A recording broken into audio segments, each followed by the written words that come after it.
Live. Everywhere. On netrootsradio.com.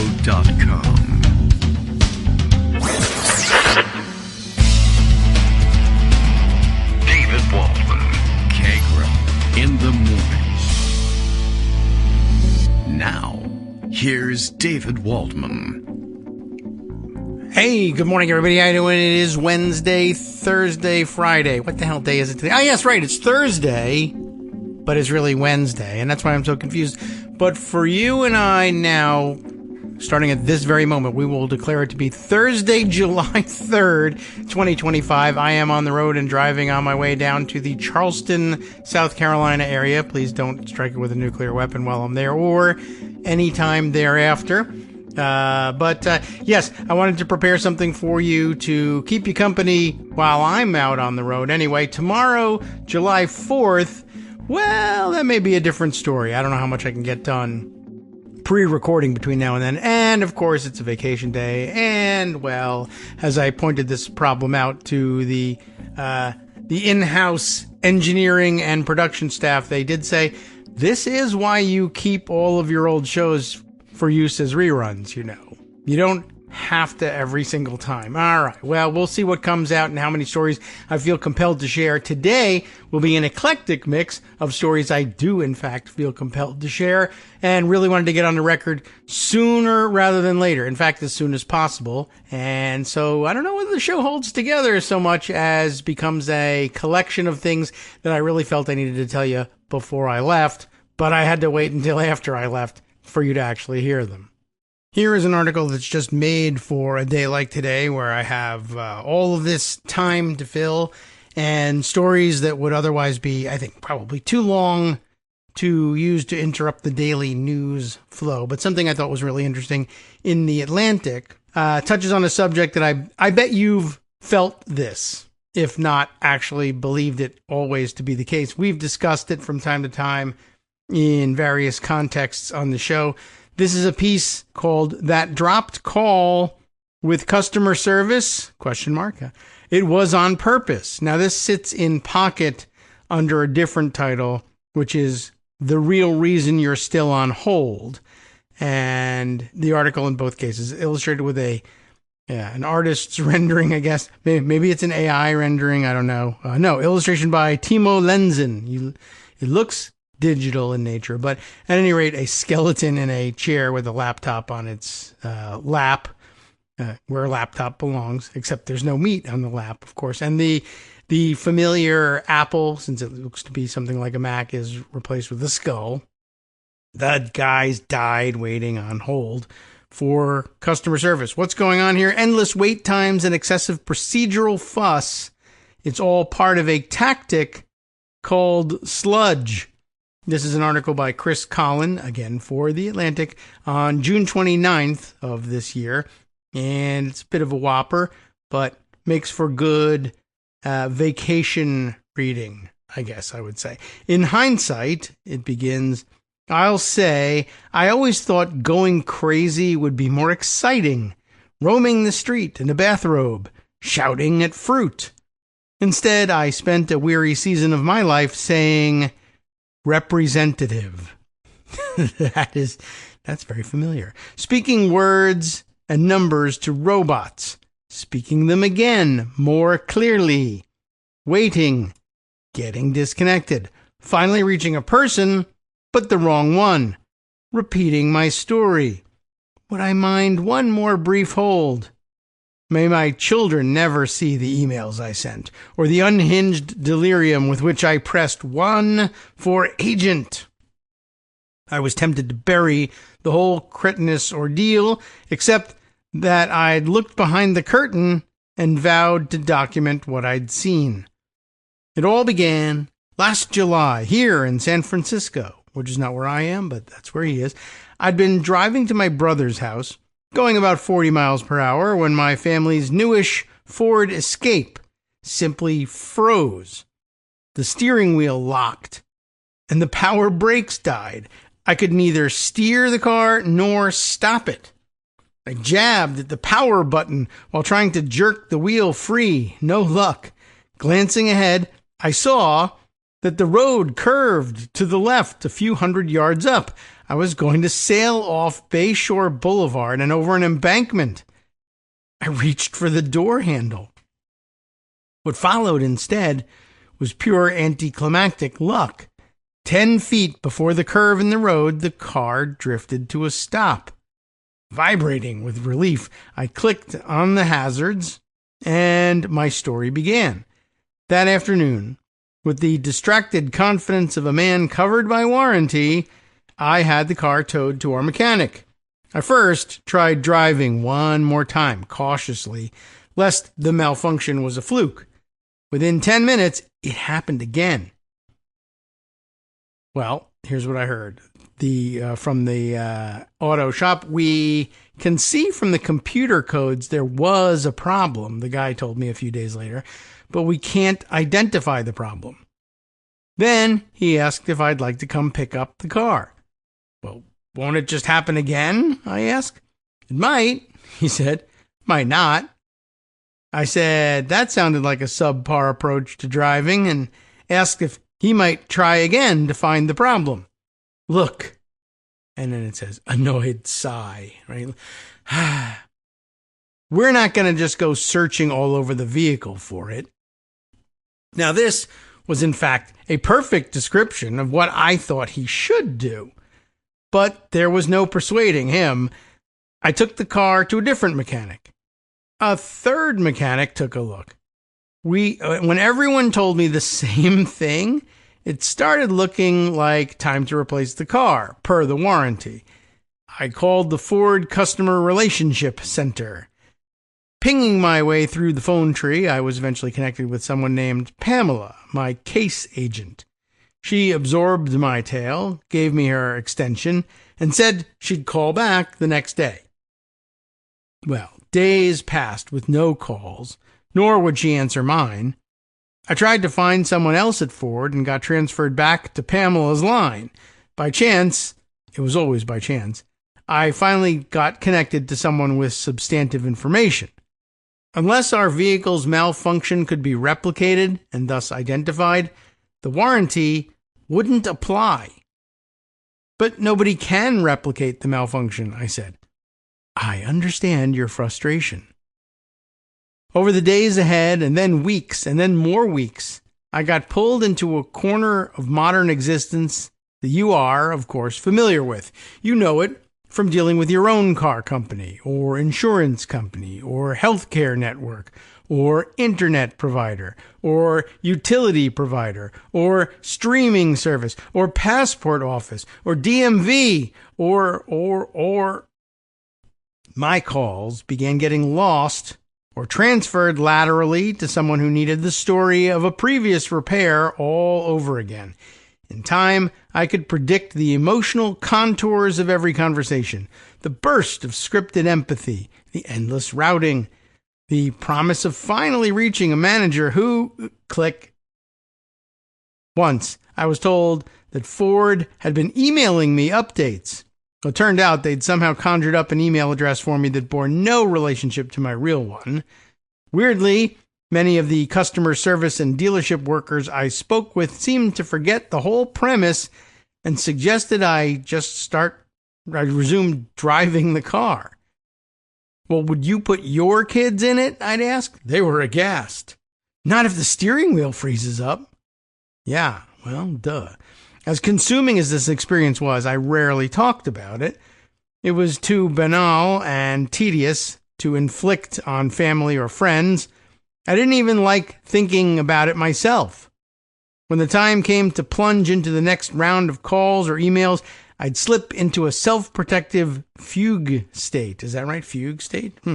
And silently power through. Then, one night at a party, a friend mentioned something about a battle with an airline. Immediately, she attempted to change the subject. It's too boring, she said. Disregard. On the contrary, I told her, I needed to hear every detail. Tentatively, at first, she told me about a family trip. A family trip to Sweden that had been scuttled by COVID. What followed was a protracted war involving denied airline refunds, unusable vouchers, expired vouchers, and more. Other guests from the party began drifting over. One recounted a recent Verizon nightmare. Another endured Kafkaesque tech support from Sonos. I don't think I'm familiar with Sonos. The stories kept coming. Gym quitting labyrinths, Airbnb hijinks, illogical conversations with the permitting office, confounding interactions with the IRS. People spoke of not just the money lost, but the hours, the sanity, the basic sense that sense can prevail. Taken separately, these hassles and indignities were funny anecdotes. Together, they suggested something unreckoned with, and everyone agreed it was all somehow getting worse. And that's probably a psychological phenomenon more than anything else, but I can also agree. Probably things are getting worse. It is becoming the strategy of more and more companies. In 2023, the most recent year for which data are available, the National Customer Rage Survey, that's a real thing with a link and everything. Well, I mean, I think it's a real thing because it has a link. That's what I'll say. Showed that American consumers were, well, full of rage. That sounds like an accurate result for a rage survey, so sounds real. The percentage seeking revenge for their hassles had tripled in just 3 years. That's not so great. Thinking now about Luigi Mangione, too. Well, he sought revenge. I decided to defugue. Is that honestly it? The word? I only know it from musical fugues, but okay. I decided to defugue and start paying attention. Was the impenetrability of these contact centers actually deliberate? Buying a new product or service sure is seamless. Why do we often feel like everything's broken? And why does it feel more and more like this brokenness is breaking us?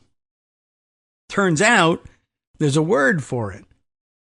In the 2008 bestseller Nudge, okay, the legal scholar Cass Sunstein, we know Cass Sunstein, okay, and the economist Richard H. Thaler, is it Thaler or Taylor? Maybe, but spelled Thaler, Thaler, marshaled behavioral science research to show how small tweaks could help us make better choices.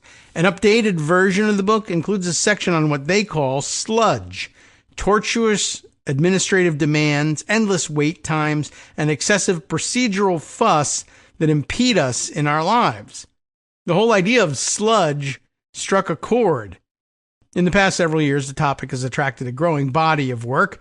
Researchers have shown how sludge leads people to forego essential benefits and quietly accept outcomes they never would have otherwise chosen.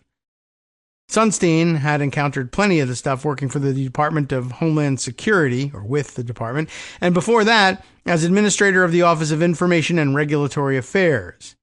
People might want to sign their child up for some beneficial program, such as free transportation or free school meals, but the sludge might defeat them, he wrote in the Duke Law Journal.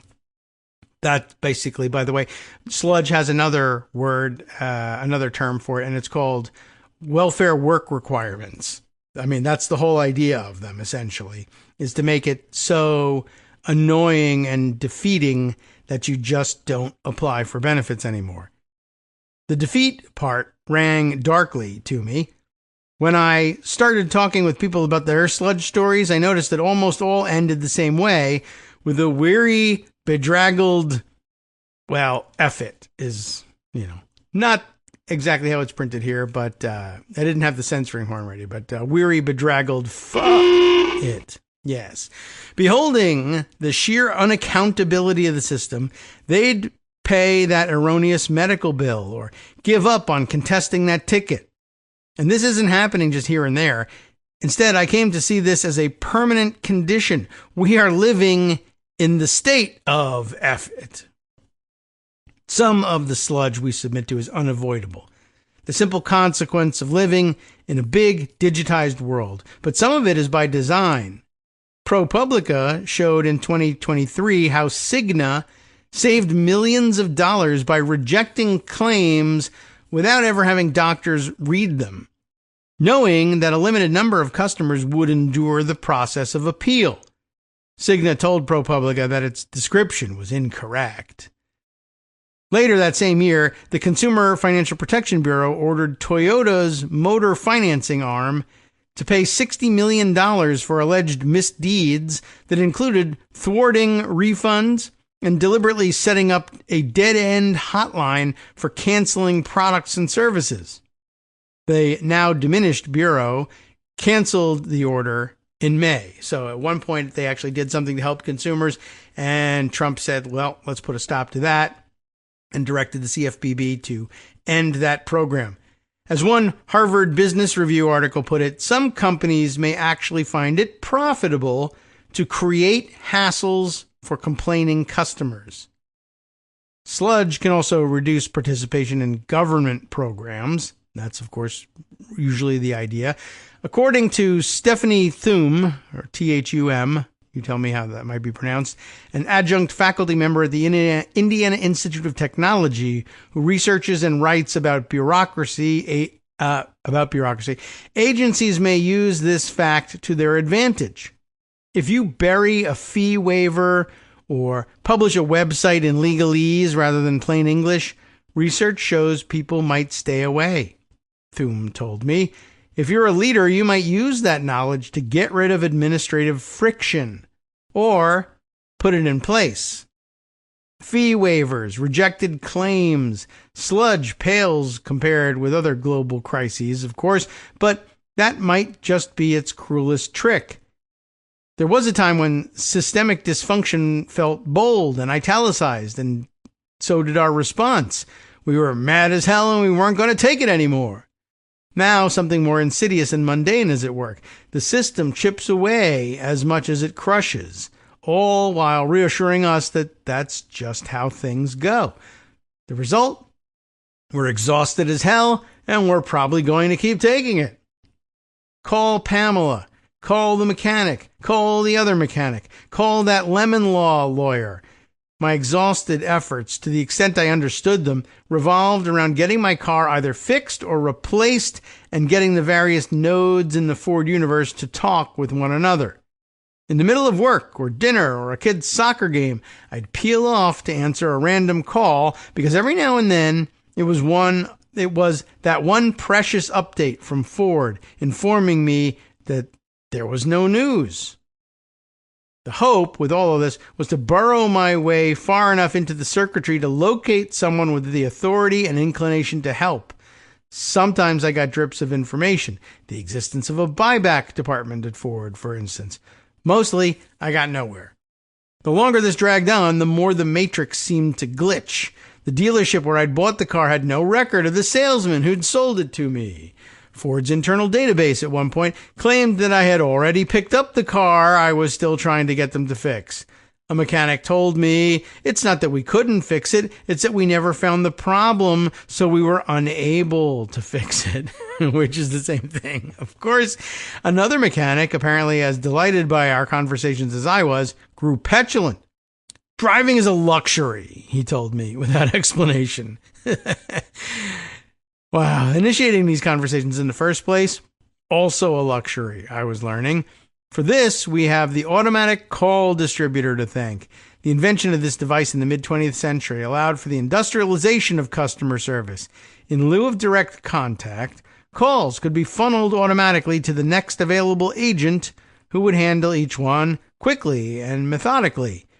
Contact centers became an industry of their own, and with the rise of offshoring in the 90s, lurched into a new level of productivity, at least from a corporate perspective. Sure, wait times lengthened, pleasantries grew stilted, and sometimes the new accents were hard to understand, but inefficiency had been conquered or outsourced to the customer anyway. Researching this shift led me to Amos Tenuma. As a college student in Oklahoma, Tenuma had come up with $1 million invention, a tool that would translate those agent voices into text and then convert that text into a digital voice. So you'd end up with this robotic conversation, he told me. which one could argue may be even worse. I didn't know what the hell I was doing. I'm not certain I understand what the hell he did. The $1 million didn't materialize, but connections did. Needing work, he took a telemarketing job at a company called TCIM Services. Rather than transform contact centers, he strapped on a headset and joined one. The obsession with efficiency in his new field astonished him. Going to the bathroom required a code. Breaks were regulated to the minute. Outwardly, he worked in an office, but by any measure, it was a factory floor. Overly long handle time, he'd get dinged. Too few calls answered, he'd get dinged. Too many escalations to a supervisor, ding. Ostensibly, the goal of customer service is to serve customers. Often enough, its true purpose is to defeat them. In the 2 decades after he took that first job, Tanuma rose from agent to manager, ultimately running enormous contact centers around the world. His work took him from Colombia to the Philippines in an endless search for cheap and malleable labor. In 2021, he published a slim book titled Waiting for Service, an insider's account of why customer service is broken and tips to avoid bad service. Between calls to Ford and various mechanics, I'd begun reading it and listening to the podcast that Tanuma co-hosts. He has a funny, straight-shooting manner that somehow lets him dish about his industry while continuing to work in it. When we first spoke, I mentioned that someone at Ford had told me that my case had been closed at my request. I had to go through the whole process of reopening it. Was I imagining things, I asked, or was my lack of progress deliberate? Tanuma laughed. Yes, sludge is often intentional, he said. Of course, the goal is to put as much friction between you and whatever the expensive thing is. So the frontline person is given as limited information and authority as possible, and it's punitive if they contact you or connect you to someone who could actually help. Punitive for them, that's something. Helpfulness aside, I mentioned that I frequently felt like I was talking with someone alarmingly indifferent to my plight. And that's called good training, Tanuma said. What you're hearing is a human successfully smoothed into a corporate algorithm, conditioned to prioritize policy over people. If you leave humans in their natural state, they start to care about people and listen to nuance and are less likely to follow the policy. For some people, that humanity gets trained out of them. For others, the threat of punishment suppresses it. To keep bosses happy, Tanuma explained, agents develop tricks. If your average handle time is creeping up, hanging up on someone can bring it back down. If you've escalated too many times that day, you might accidentally transfer a caller back into the queue. Choices higher up the chain also add helpful friction, Tanuma said. Not hiring enough agents leads to longer wait times, which in turn weeds out a percentage of callers. Choosing cheaper telecom carriers leads to poor connections with offshore contact centers. Many of the calls disconnect on their own. No one says, let's do bad service, Tanuma told me. Instead, they talk about things like credit percentages, the number of refunds, rebates, or payouts extended to customers. My boss would say, we spent $1 million in credits last month. That needs to come down to $750. That number becomes an edict, makes its way down to the agents answering the phones. You start thinking about what levers you have. Does anyone tell them to pull those levers, I asked. The brilliance of the system is that they don't have to say it out loud, Tanuma said. It's built into the incentive structure. That structure, he said, can be traced to a shift in how companies operate. There was a time when the happiness of existing customers was a sacred metric. CEOs saw the long arc of loyalty as essential to a company's success. That arc has snapped. Everyone still claims to value customer service, but as the average CEO tenure has shortened, executives have become more focused on delivering quick returns to shareholders and investors. This means prioritizing growth over the satisfaction of customers already on board. Customers are part of the problem, too, Tanuma added. We've gotten collectively worse at punishing companies we do business with, he said. He pointed to a deeply unpopular airline whose most dissatisfied customers return only slightly less often than their most satisfied customers. We as customers have gotten lazy. I joke that all the people who hate shopping at Walmart are usually complaining from inside Walmart. In other words, he said, companies feel emboldened to treat us however they want. It's like an abusive relationship. All it takes is a 20% off coupon and you'll come back. As in any dysfunctional relationship, a glimmer of promise arrived just when I was giving up hope. As mysteriously as she'd vanished, Pamela came back one day and non-updates began to trickle in. My case was still under review. My patience was appreciated. All of this was starting to remind me of something I'd read.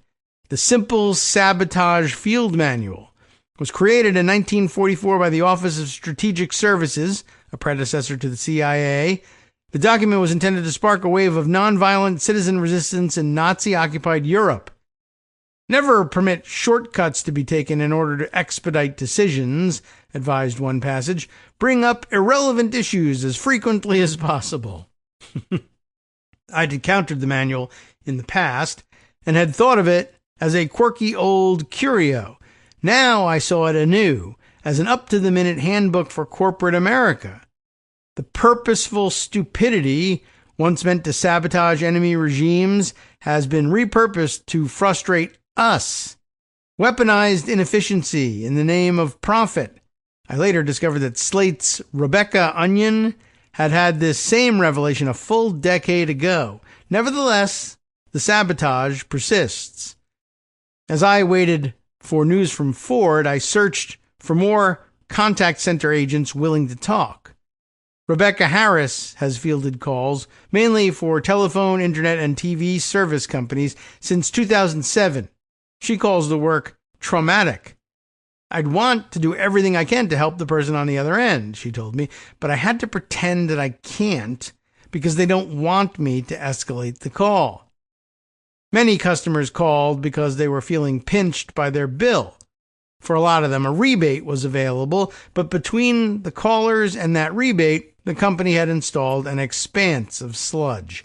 They would outright tell you in training, you're not allowed to give them a rebate offer unless they ask you about it with specific words, she said. If they say they're paying too much money, you couldn't mention the rebate. Or if the customer was asking about a higher rebate, but you knew there was a lower one, they trained us to redirect them to that one. Harris told me she'd think about her parents in times like this and would treat her callers the way she'd want them treated. That didn't go over well with her managers. They'd call me in constantly to retrain me, she said. I wasn't meeting the numbers they were asking me to meet, so they weren't meeting their numbers. Supervisors didn't tell Harris to deceive or thwart customers, but having them get frustrated and give up was the best way to meet those numbers. Sometimes she'd intentionally drop a call or feign technical trouble. I'm sorry, the call, I'm having a hard time hearing you. It was sad. Or sometimes we'd drag out the call enough that they'd get agitated or say things that got them agitated and they'd hang up. Even if an agent wanted to treat callers more humanely, much of the friction was structural. A long-time contact center worker named Amaya Mott, I'm guessing at that pronunciation, but Amaya Mott told him this. For one, the different corners of a business were seldom connected, which forced callers to re-explain their problem over and over. More incentive to give up. And they often make the IVR, interactive voice response, the automated phone systems that we curse at, really difficult to get through. So you get frustrated and go online. She described working with one government agency that programmed its AVR to simply hang up on people who'd been on hold for a certain amount of time. There's a moment in Ford's hold music, an endless loop of demented hotel lobby cheer, when the composition seems to speed up. By my 8,000th listen, I was sure of it. The tempo rose infinitesimally in this one brief spot. like the fly painted on a men's room urinal. This imperfection was clearly engineered to focus my attention. I've never heard of such a thing. And in so doing, distract me from the larger absurdity at hand, which is to say, my sanity had begun to fray. When I set out to document the inner workings of sludge, I had in mind the dull architecture of delays and deferrals, but I had started to notice my own inner workings. The aggravation was adding up, and so was the fatigue. Arguing was exhausting. Being transferred to argue with a different person was exhausting. The illogic was exhausting. Individually, the calls and emails were blandly substance-free, but together they spoke clearly. You are powerless. I began to wonder, was the accretion of these exhaustions complicit in the broader hopelessness we seem to be feeling these days? Were these hassles and frictions not just costing us, but warping us with a kind of administrative spiritual defeatism? Signs of that warping seem to be appearing more and more, as when a Utah man who says he was denied a refund for his apparently defective Subaru crashed the car through the dealership's door. But most of us wearily combat sludge through the proper channels, however hopeless it seems. A Nebraska man who spent 2 years trying to change the apparently computer-generated name given to his daughter. That's interesting. I guess, how do you like this name? Unikite, I guess that's how it's spelled. Unakite, like Unikite 13 Hotel, after a bureaucratic error involving her birth certificate. Yeah, that's a hell of an error. She also hadn't received a social security number, without which she couldn't receive Medicaid and other services. In his 2021 follow-up to Nudge, which he called Sludge, Sunstein notes that this constellation of frictions, quote, makes people feel that their time does not matter. In extreme cases, it makes people feel that their lives do not matter. I asked Sunstein about this depletion. Suppose that people spend hours on the phone waiting for help from the Social Security Administration, or seeking to get a license or a permit to do something, he replied. They might start to despair, not only because of all that wasted time, but because they are being treated as if they just don't count. For Pamela Hurd, a social policy professor at the University of Michigan, sludge became personal when she began navigating services for her daughter who has a disability. It's one thing when I get frustrated at the DMV, she told me. It's another thing when you're in a position where your kid's life might be on the line, or your kid's access to health insurance, or your access to food. In 2018, Hurd published Administrative Burden, Policymaking by Other Means, with her husband, Donald Moynihan, a professor of public policy at Michigan. We read his stuff all the time, right? The book examines how bureaucratic quicksand, complex paperwork, confusing procedures, actively stymies policy and access to government services. Rather than mere inefficiencies, the authors argue, a number of these obstacles are deliberate policy tools that discourage participation in programs such as Medicaid, keep people from voting, and limit access to social welfare. Marginalized communities are hit disproportionately. Throughout my ordeal, it was always clear that I was among the fortunate sludgies. I had the time and flexibility to fight in the first place, to wait on hold, to write follow-up emails. Most people would have just agreed to start driving the damn car again. F it. One of sludge's most insidious effects is our ever-diminishing trust in institutions, Hurd told me. Once that skepticism sets in, it's not hard for someone like Elon Musk to gut the government under the guise of efficiency. She was on speakerphone as she told me this, driving through the Southwest on vacation with Moynihan. As it happened, something had flown up and hit their windshield just before our conversation, and they were surely headed for a protracted discussion between their rental car company and their insurance company, a little sludge of their own. Exasperated as we all are, said Tanuma, the customer service expert, things are going to get much worse when customer service is fully managed by AI. And, as Moynihan observed, DOGE has already taken our frustration with government inefficiency and perverted it into drastic cuts that will also only further complicate our lives. But in some corners of academia and government, pushback to sludge is mounting. Regulations like the FTC's click-to-cancel rule seek to eliminate barriers to canceling subscriptions and memberships.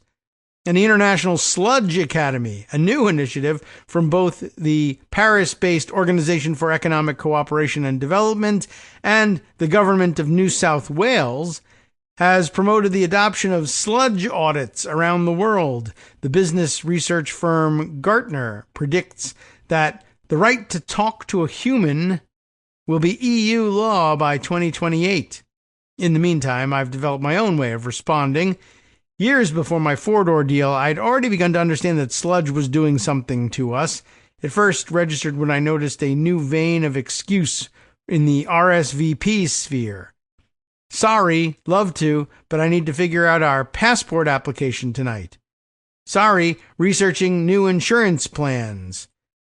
The domestic tasks weren't new. The novelty was all the ways we were drowning in the basic administration of our own lives. I didn't have a solution, but I had an idea for addressing it. I fired off an email to some friends, and on a Tuesday night, a tradition began. Admin night. It isn't a party. It isn't laborious taking care of business. It's both.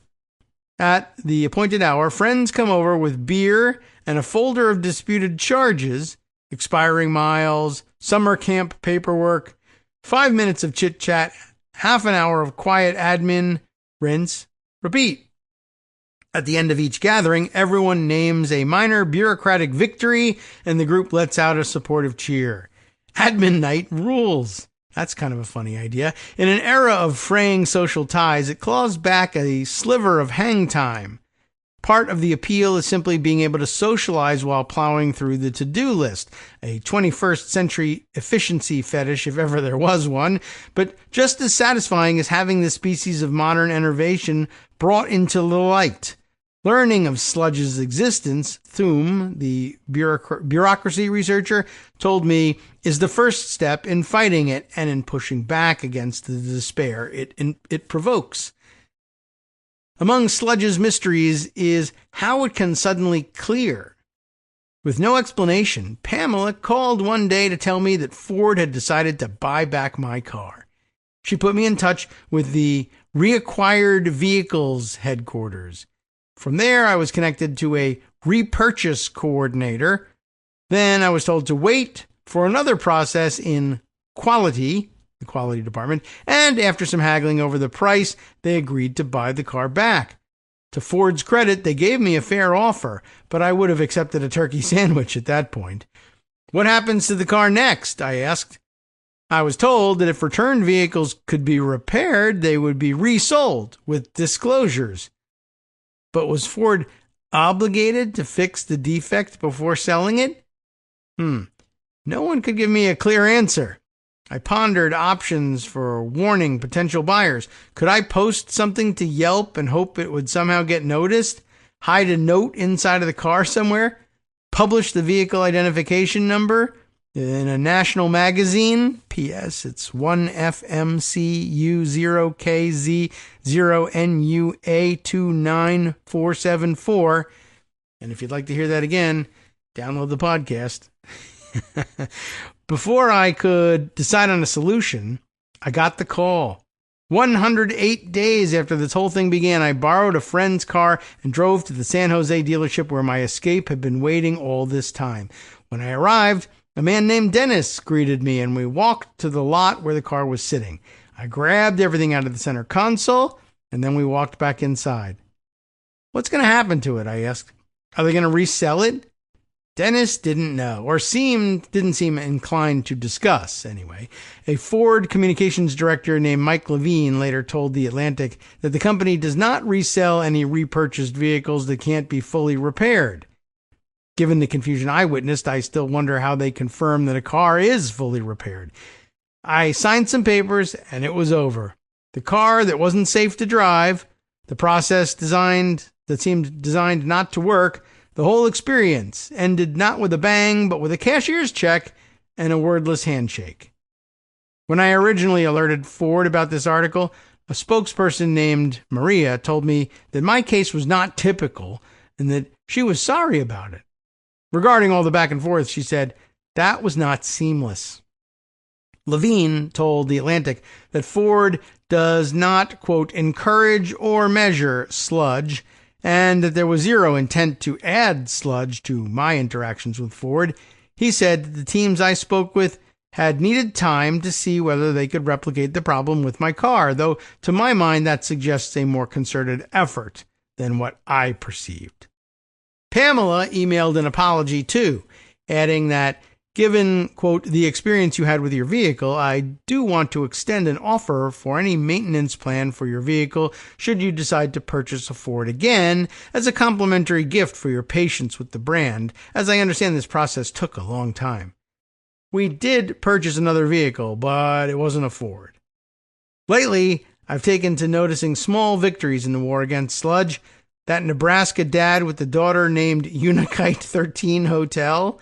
I'm happy to report she was at last given a social security number in February and was on her way to finally officially becoming Caroline. That seems better. Still, I couldn't help thinking of all the time her dad lost on that soul-sucking battle. It's been very, very taxing, he told me in an interview. I understood his frustration. Switching gears, here is something completely different, which is our prerogative on a day like today. I got to put this one on record before it gets too old here. The New York Times reported just the other day, no matter what day I'm playing this, they reported just the other day on another round of Trump essentially deciding unilaterally what money, federally appropriated money he will and won't spend, and sort of treating it in this offhand manner like, well, I mean, here's the headline. Trump withholds nearly $7 billion for schools with little explanation. Or at least that's the headline as it appears in Pocket. Does it change at all when I open it up? No. The money, which was allocated by Congress, helps pay for after-school programs, support for students learning English, and other services. But he, just says, well, I just don't want to spend it. And right off the bat, the writers of the piece, Sarah Mervish and Michael C. Bender, Michael Bender shows up in all of the coverage of the UVA situation that we've discussed of late. The Trump administration has declined to release nearly $7 billion in federal funding that helps pay for after-school and summer programs, support for students learning English, which I thought they wanted them to do, teacher training, and other services. Of course, they don't really want anybody to do anything. But it's an interesting framing. They've declined to release it. Like, it's not up to you to decline to release it.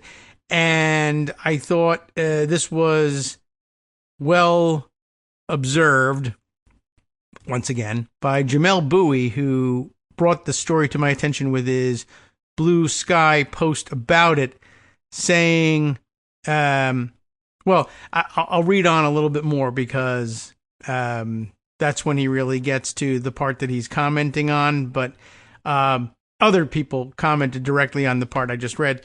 I must have confused the two of them, but saying, like, declined, it's not up to him. Like, this is what you're supposed to be doing. And it gets to a larger point that Jamel comments on a little later. And it's just a paragraph or two down. The money was expected to be released by Tuesday. It wasn't. But in an email on Monday, the Education Department notified state education agencies that the money would not be available. The administration offered little explanation, saying only that the funds were under review. It gave no timeline for when or if the money would be released, saying instead that it was, quote, committed to ensuring taxpayer resources are spent in accordance with the president's priorities, unquote. The frozen funds are unrelated to the millions of dollars in cuts included in the domestic policy bill that squeaked through the Senate on Tuesday. And then launching into more discussion about it. First, though, Jamel points out about this section, the administration offered little explanation, said only that the funds were under review, and they're trying to ensure the taxpayer resources are spent in accordance with the president's priorities. Problematic. Jamel says, I continue to be struck by this language of in accordance with the president's priorities, which treats the executive branch as an extension of the person of the president. ruling in personality, right? And not a mechanism for instituting the will of Congress. That is an excellent point. That is what the executive branch is to do, to make sure, to take care, in fact, that the laws be faithfully executed. The laws are written, Congress did it, execute that law. He says, maybe not. This is not in accordance with my priorities. Well, that's not any of anybody's business. Nobody cares about that. That's not the business of the executive branch to spend taxpayer money in accordance with your priorities. It's to expend that money in accordance with Congress's priorities and to make sure that it's done as written. And you're doing the opposite. And it's an excellent point. And we're just letting it slide. And we shouldn't. But also there are, of course, programmatic and policy problems with it, and those are reported on next. It's catastrophic, said Jody Grant, executive director of the After School Alliance, a group that works to expand after-school services for students. She estimated that the federal dollars for after-school and summer school programs, about $1.3 billion annually, support 1.4 million students, mostly lower income, representing about 20% of all students in after-school programs nationally. The move is likely to be challenged in court and has already been criticized as illegal by Democrats and teachers' unions, who emphasized that the money had been appropriated by Congress and was approved by President Trump in March as part of a broader funding bill. So he's not even just like clawing back Biden spending, which would also be illegal, but at least it would look like he was disagreeing with a political opponent. But instead, he's just disagreeing with himself, which just makes it dumber. This is lawless, said Randy Weingarten, president of the American Federation of Teachers. The administration has taken an aggressive approach. That's an interesting way of saying it. An aggressive approach to cutting back the federal government's role in education, including plans to eliminate the education department entirely. Though only Congress can abolish the department, the Trump administration has taken an axe to education staffing and funding more broadly as it seeks to whittle down the department. The administration has suggested that it may seek to eliminate nearly $7 billion in frozen funding. Just, eliminate it. Do what with it? Put it back in the Treasury? Maybe. Steal it? Maybe. Don't know.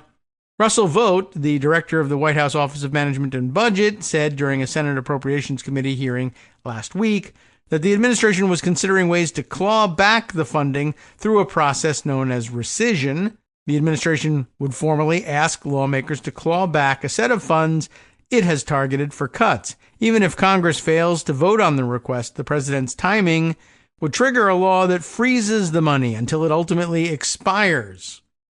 No decision has been made, Mr. Vought said. The withholding of dollars on Tuesday threw school district budgets into uncertainty, with only weeks to go before the start of school in many parts of the country. Heidi Sipe, S-I-P-E, the superintendent of, Umatilla, we'll probably say, Umatilla, Oregon, a low-income rural district, where you know who they love there, said her district's after-school program has traditionally gone until 4:45 or 5:30 p.m. and was fully funded through federal dollars. She recently sent a note to parents urging them to make backup plans, though few exist in her community, where she said there is no YMCA or similar alternatives. In Omaha, Nicole Everingham, who helps manage after-school funding for programs in 42 public schools, said a loss of funding would force her group to consolidate the number of schools that can offer after-school care and also mean fewer slots for students because of staffing reductions. It completely puts us in flux, said Ms. Everingham, the development director for Collective for Youth, which helps coordinate after-school programming for about half of Omaha public schools. Even if the money comes through after a delay, she said, it could disrupt the ability to hire staff by the start of school in mid-August, creating chaos, for working parents who depend on after-school programs, but screw them. Many school districts also rely on federal dollars to help non-English speaking students and families, including training teachers and hiring translators. Without this outreach, families who do not speak English could be cut off from schools and the support system they need, said Anna DeGena, the school district superintendent in Oxnard, California. Keeping in mind, by the way, all of this, we're going to have work requirements for social programs. Well, I can't work because my kids don't have any after school care. Well, there goes your social support and, everything else with it. But I told you to work and you wouldn't do it anymore. Okay, the kids should just roam the streets. Several of the federally funded programs have been in place for decades. The 21st Century Community Learning Centers, which support before and after school programs, were created in 1994 by federal legislation and expanded 6 years later with the passage of the No Child Left Behind Act. The huge Democratic initiative, No Child Left Behind, right? No. Both measures, the first passed during a Democratic administration and the second, No Child Left Behind, under a Republican president, were approved by broad bipartisan majorities. One of the newest programs, known as Student Support and Academic Enrichment Grants, has been in place for a decade, supporting many services for issues like mental health and school technology. That law authorized those grants.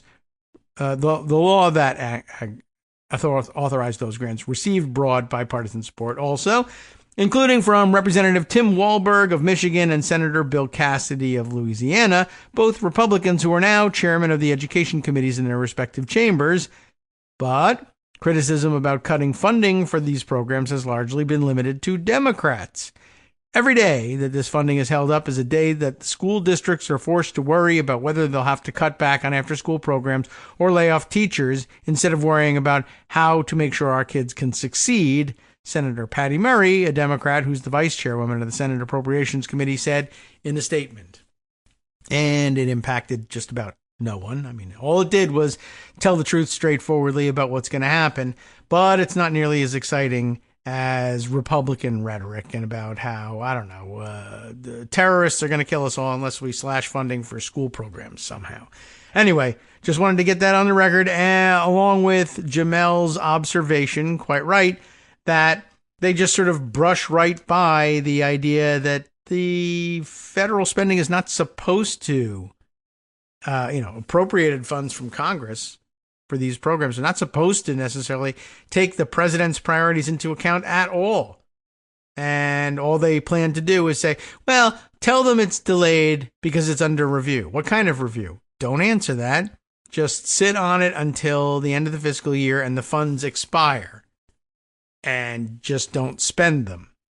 Can we credit that back to the Treasury? I don't know, but we can wreck a program that pays for liberal stuff. So we'll just do that, I guess. Another piece of big news, or another big piece of news, I'm not certain where we want to put that, but it's big and it's news, and it's still sort of news that didn't get into the live shows before I took this break, but that needs to be put on the record. You've likely heard about it already, but we kind of want to, this is the way I operate. I got to put it on the record so I feel like I can refer back to it later on. What if you've missed it?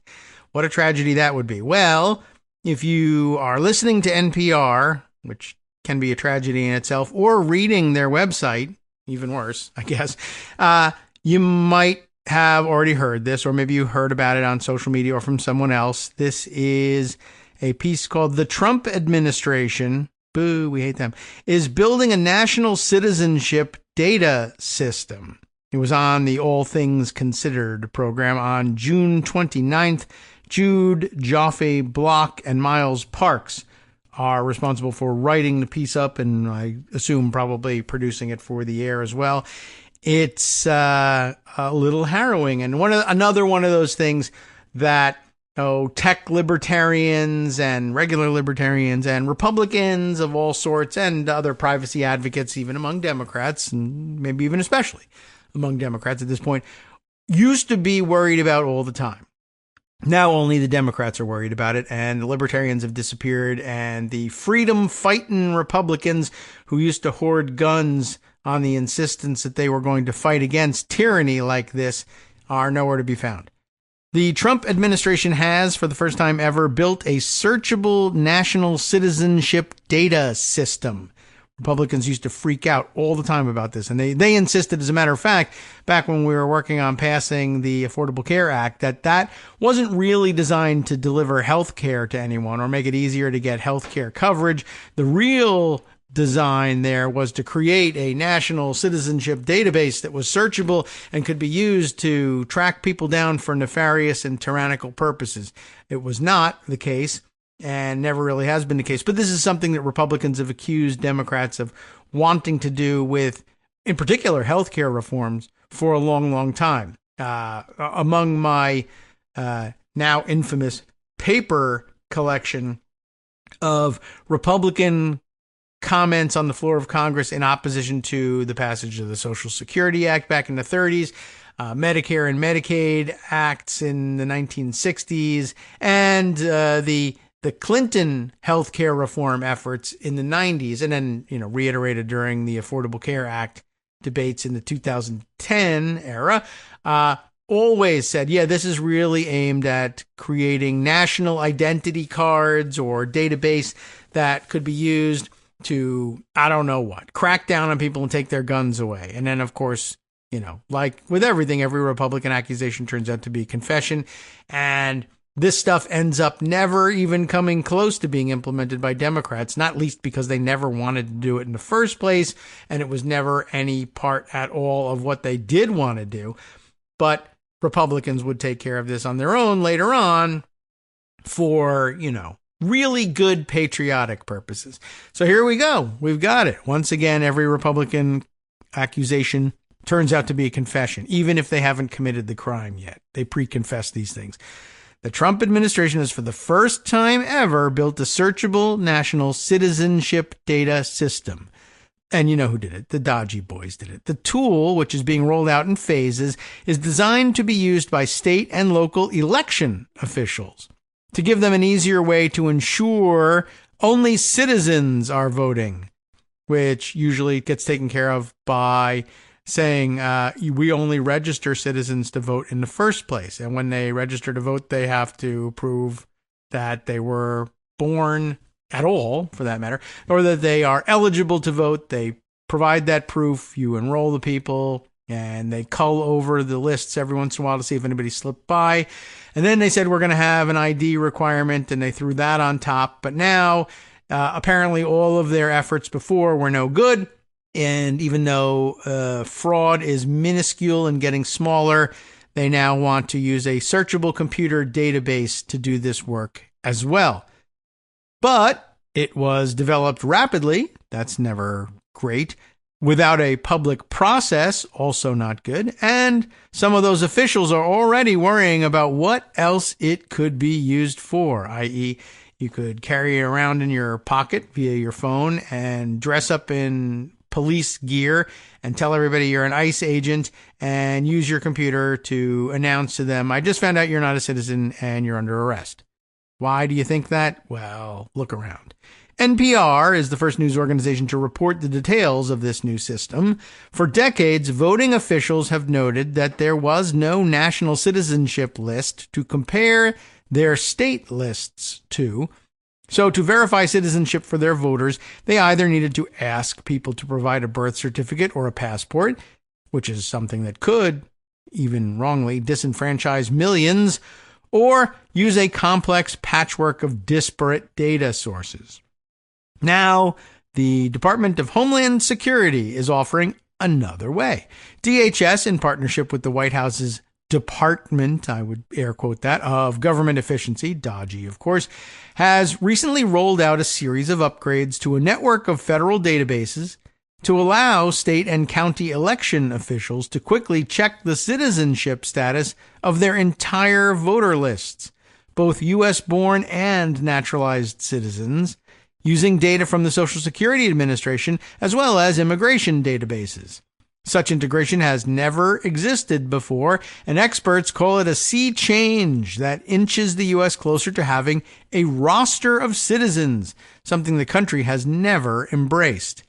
Going all the way back to like John Birchers saying we can never have this for some reason, except now they all say we absolutely have to have this for some reason. It is very odd. And of course, it was prevented from happening for many years by privacy laws, which were still on the books, but DOGE just said, to hell with all of that. I'm building the database anyway. And now it's here. And if you don't want to use it because of a loophole or technicality, fine. But if you do want to use it, go ahead. We can't promise you won't be arrested when you use it, but what can I say? We built it, and then we all quit the government. So come and get us. Anyway, legal experts told NPR they were alarmed that a development of this magnitude was already underway without a transparent and public process. A transparent and public process would have prevented it, of course.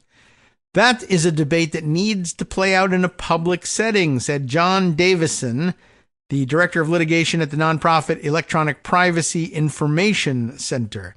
It's one that deserves public scrutiny and sunlight, that deserves the participation of elected representatives, that deserves opportunities for the public to weigh in through public comment and testimony. When federal agencies plan to collect or use Americans' personal data in new ways, there are procedures that they are required, quote unquote, I would say, required to follow beforehand, including giving public notice. Another privacy expert, University of Virginia Law School professor Danielle Citron, called this data aggregation effort a hair-on-fire development. She told NPR she has questions if the project itself is lawful, but they just forced the president of UVA out, and so I guess if you question things like this, they will contact the UVA and say, you got to be fired. Next. Many other questions about the new system remain, including which states plan to use it and how, what sort of data security measures are being taken, and how trustworthy the data the tool provides will be. It's also unknown what the federal government plans to do with the voter records after they've been run through the system.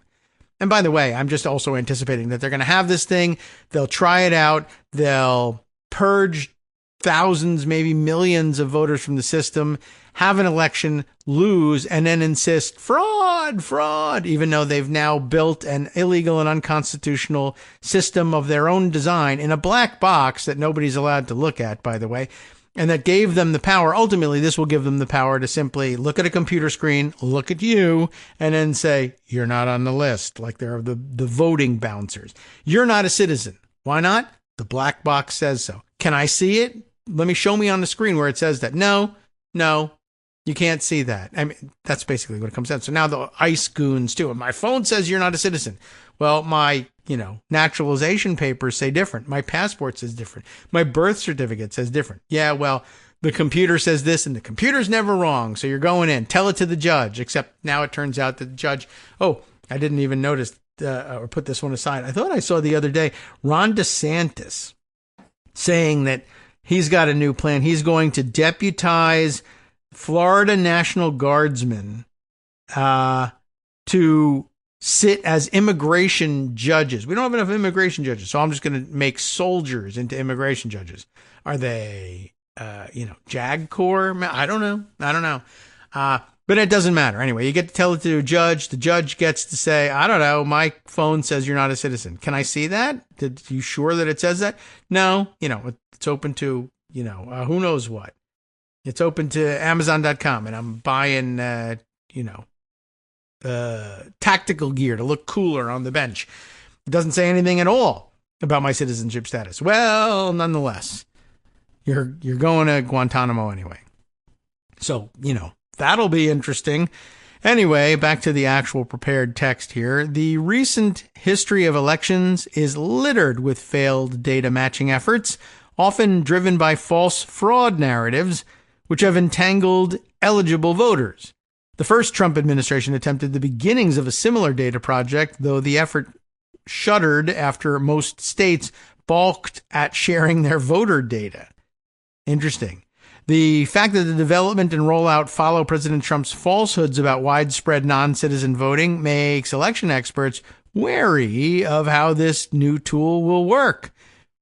That's another thing you can now ask it. Now you'll be able to say, Grok or election database, how many illegal aliens voted in the 2020 election? And if Trump said, 20 million illegals voted in and it now, I don't know, it doesn't spit back anything. It may say nothing whatsoever. Would you like to play a game?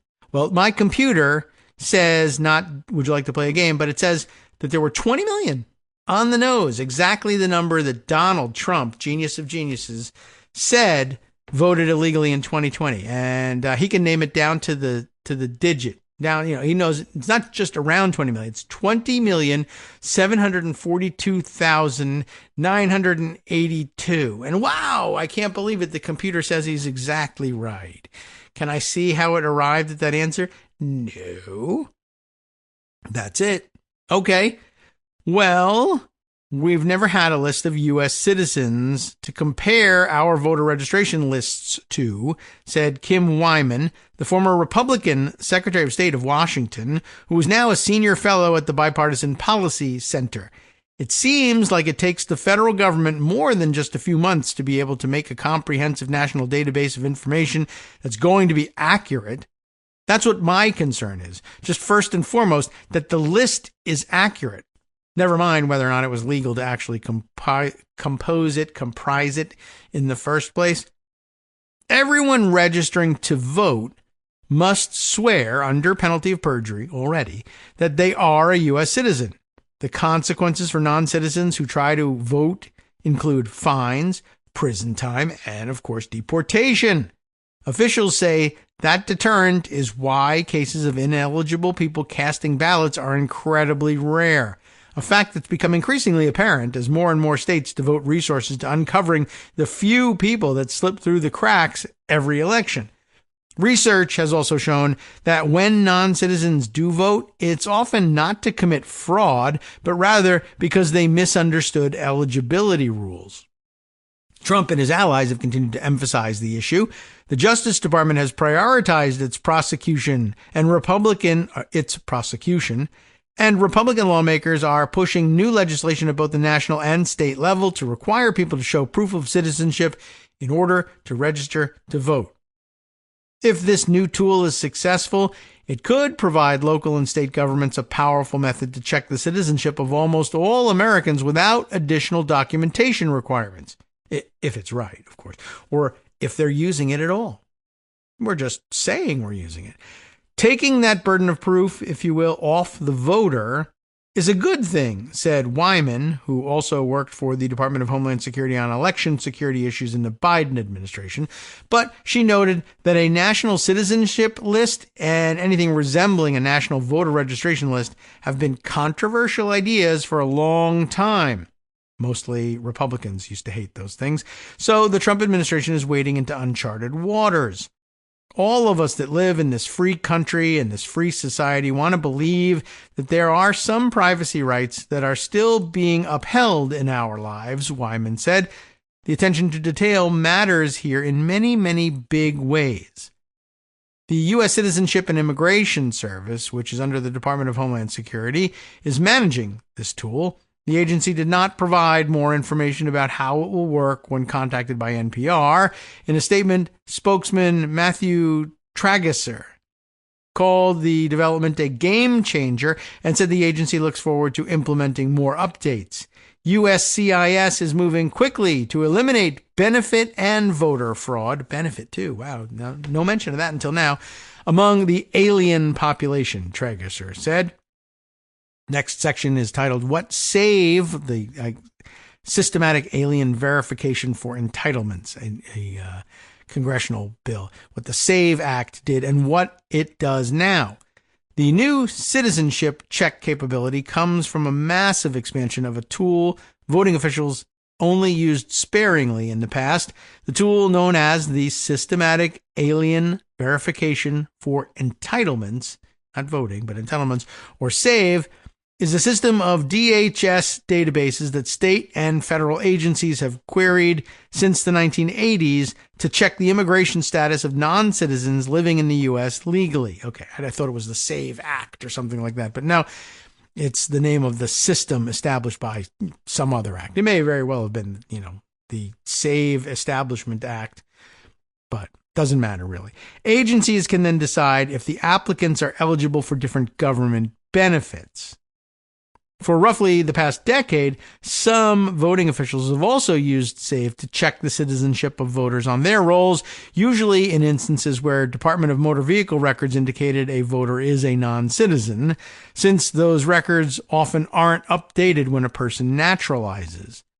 Election officials could use SAVE to get a more recent immigration snapshot, which would either verify that a person had become a citizen and was indeed eligible to vote, or, if no naturalization record was found, indicate to the official that they should reach out to the voter about whether they are a citizen. But using SAVE for this sort of verification was unwieldy. Election officials across the political spectrum complained that they did not have the specific immigration identification numbers needed to query the system, and in cases where they did, it was expensive and labor-intensive to submit one query at a time. Ahead of the 2024 election, some Republican-led states ramped up their complaints about the inadequacies of the tool. Not their use of it, but their complaints about it. Just weeks before the election, Texas, Florida, and Ohio sued DHS, arguing the Biden administration was failing to help states verify their voters' citizenship.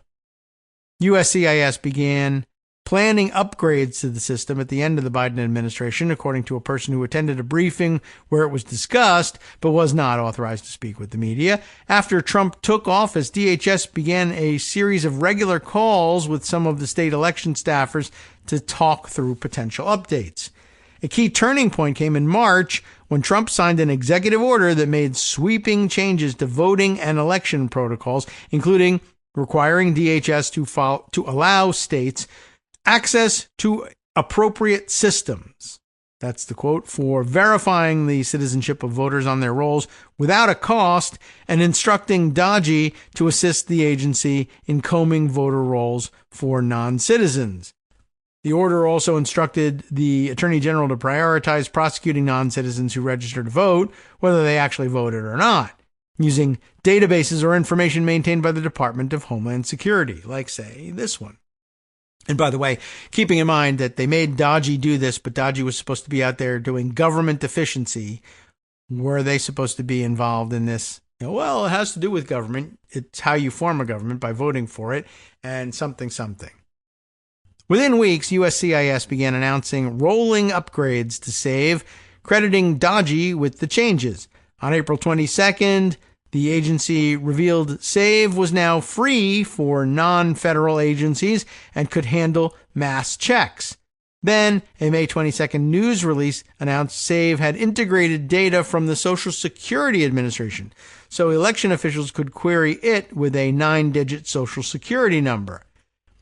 Though the May news release didn't mention it explicitly, the Social Security change meant for the first time, SAVE could verify the citizenship of U.S.-born Americans with a valid Social Security number, which nearly every American citizen has. That development is a major move that turned SAVE from a tool that only responded to queries about foreign-born citizens or non-citizens into something that could comb through entire voter lists.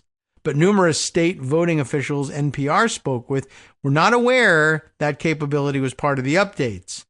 As recently as late April, a USCIS fact sheet about using SAVE for voting records said the opposite. SAVE does not verify U.S.-born citizens under any circumstances. SAVE does not access databases that contain U.S.-born citizen information, the web page read, according to a snapshot captured by the Internet Archive. That has now been changed. In a version that was last updated in June, the fact sheet now says that looking up U.S.-born citizens is possible with a Social Security number. SAVE is able in many cases to verify, U.S.-born U.S. citizens for voter verification purposes, though information accessed through the SSA. It reads, NPR has not yet spoken to a state voting official who has looked up a U.S.-born citizen on the new SAVE platform.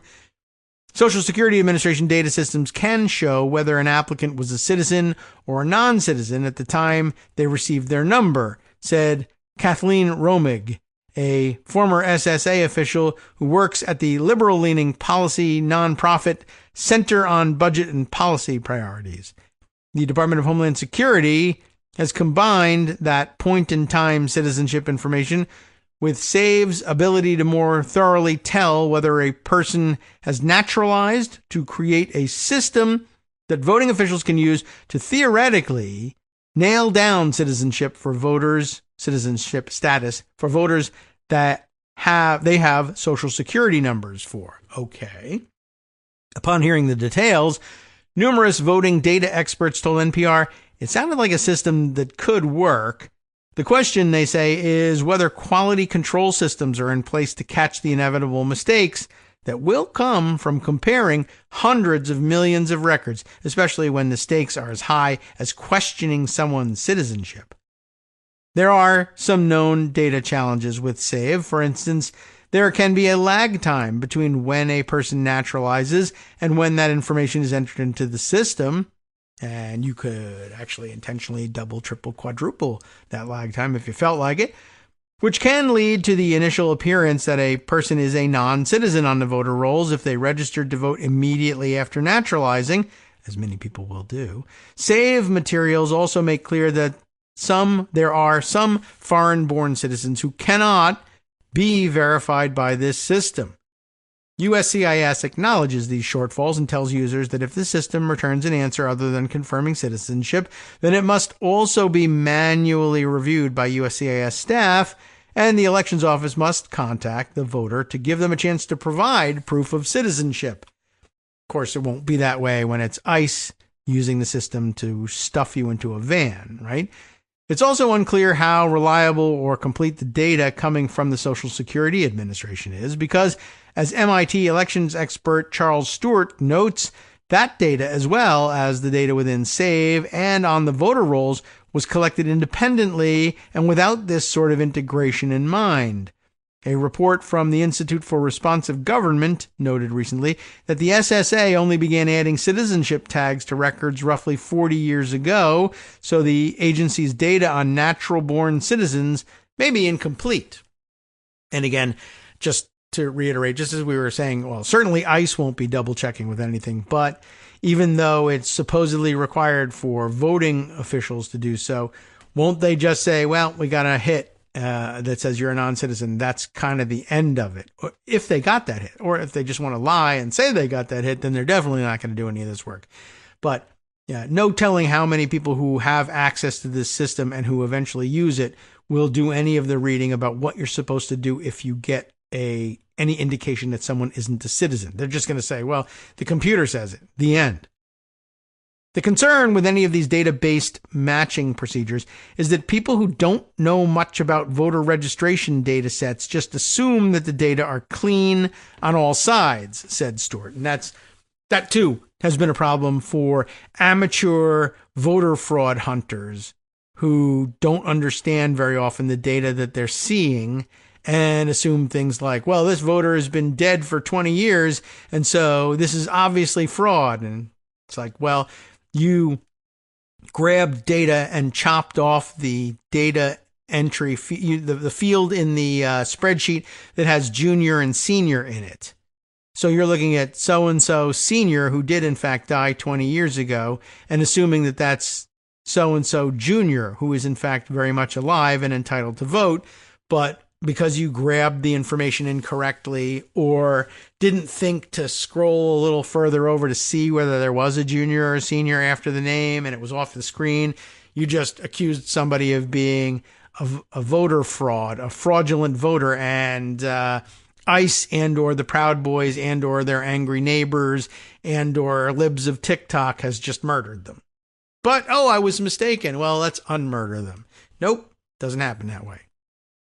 The most notable election data matching success story, a program called ERIC. You remember ERIC, the Electronic Registration Information Center.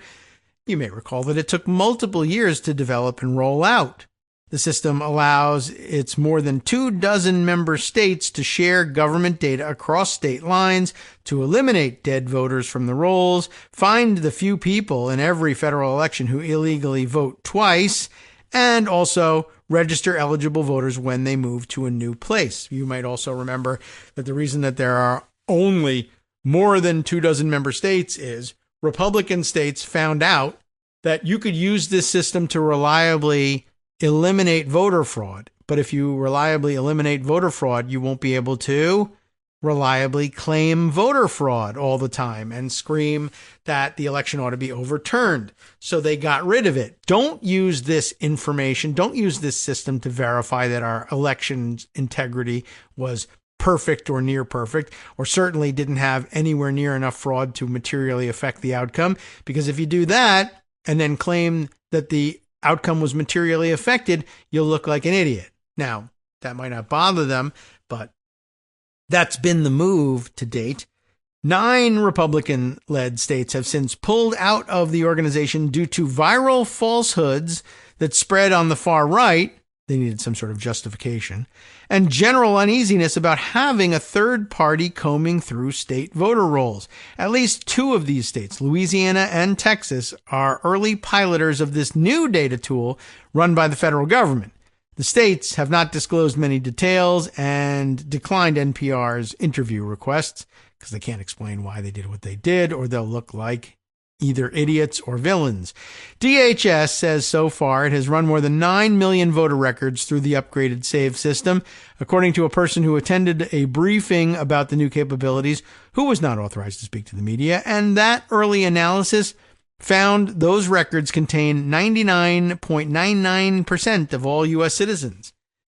That analysis has not been independently verified, and it's not clear if any of the few non-citizens they did find ever actually voted. And, by the way, when you're talking about even 99.99% accuracy in a country of 330 million people, though admittedly not 330 million voters, but hundreds of millions of voters, that extra 0.01% is a fairly substantial number of people. But never mind that for now.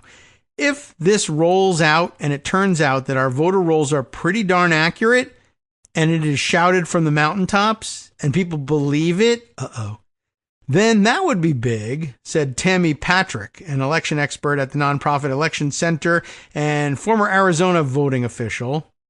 Everyone trusts Arizona voting officials, right? She noted, however, that there are large financial incentives, both for candidates and for grassroots election denial groups and influencers, to keep pushing misleading claims about non-citizen voting. What do you know? My concern is that I'm not so sure that there will be those who will believe it, that there will be those who will stop raising donations and campaign funds on the narrative of fear-mongering and the illegitimacy of our systems, Patrick said. Most states can't use the new SAVE capabilities yet because they don't collect full Social Security numbers as part of the voter registration process. Because, privacy, and people don't like giving out their Social Security numbers. But the next SAVE upgrade will allow election officials to query with just the last 4 digits of the Social Security number, in addition to a full name and birth date, according to 2 people who were on calls where such plans were discussed, but asked not to be named because they're not authorized to speak publicly about the plan. Such an expansion will make the citizenship searches available for all voting officials, although there is a wide range across the country when it comes to how much of a state's voter records have even partial Social Security numbers associated with them. If you're in a place that has that, you're probably running around screaming about it and insisting that it be implemented nationwide, assuming that every other state has got it. And it's not always the case. Some Republican officials, election officials, have been happy that the DHS, I've skipped a small paragraph here. Future plans include integrating state DMV data, according to the same sources, and Homeland Security Secretary Kristi Noem is expected to reach out to every state's chief election official soon, encouraging them to run their rolls through the system. Encouraging them, I encourage you to do that. Otherwise, we might find some pretext to arrest you. All right. Some Republican officials have been happy that DHS is taking their concerns about SAVE seriously. Idaho's Republican Secretary of State Phil McGrane, Grane, used SAVE extensively ahead of the 2024 election, but found it difficult to use. This wasn't what the database was meant for, and we are asking something of it that it really wasn't designed for, McGrane told NPR in early June. Now there is attention being put to it to make it work that way. However, when NPR reached out more recently to ask about SAVE's new broader citizenship check capabilities, a spokesperson for McGrane's office, Chelsea Caratini, said the secretary had not been briefed or made aware of those changes by the federal government. Well, next section asks, who gets to know what's being built? That's a good question. While USCIS denied NPR's interview request about the changes and has sporadically shared updates with some state voting officials, a DHS staffer gave a full briefing about the tool to an influential group known for pushing false and misleading election fraud narratives. Why would you include them? On June 12th, the Election Integrity Network, boo, a grassroots group led by conservative attorney Cleta Mitchell, what do you know, who worked with Trump to try to overturn the 2020 election, by the way, hosted a virtual event with Dave Jennings, who oversees the SAVE system. Democracy Docket first reported the briefing. NPR also acquired audio of Mitchell seemingly speaking about Jennings at an earlier Election Integrity Network event in May. The nonprofit investigative group Documented, an investigative watchdog and journalism project, provided a recording to NPR. Oh, more recordings of Cleta Mitchell. What do you know? He is in charge of the SAVE database that has the citizenship data for, everybody, Mitchell said at the May event, and he is in the process of reconfiguring the entire thing so that we can actually determine who on the voter rolls is and is not a citizen.